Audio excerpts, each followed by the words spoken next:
vážený pán premiér Viktor Orbán, pani predsedníčka Lénová.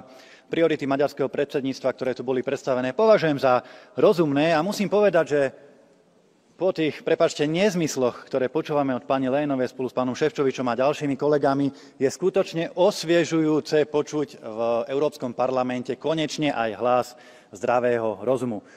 Pani Lénová, vy by ste sa mali Maďarskom inšpirovať a nie snažiť sa ho za každú cenu trestať.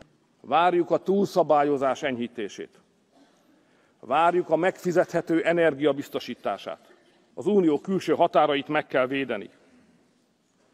A külső határok védelme az unió egészének érdekeit szolgálja.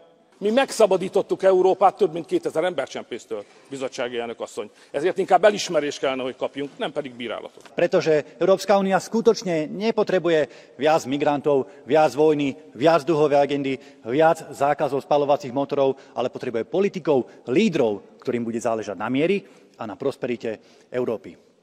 Ja chcem oceniť pána Orbána v jednej veci, že sa ako jediný európsky premiér verejne postavil proti kandidatúre pani Lénovej za predsedníčku Európskej komisie. Mrzí ma trošku, že sa k nemu nepridala slovenská vláda. Keby bolo na nás, tak určite túto pozíciu podporíme. A chcem povzbudiť všetkých Maďarov, aj pána premiéra, aby sa nevzdávali, aby neustupovali tlaku liberálov a ak bude treba, pošlite tých migrantov na autobusoch Lénovej do Bruselu. Ďakujem pekne.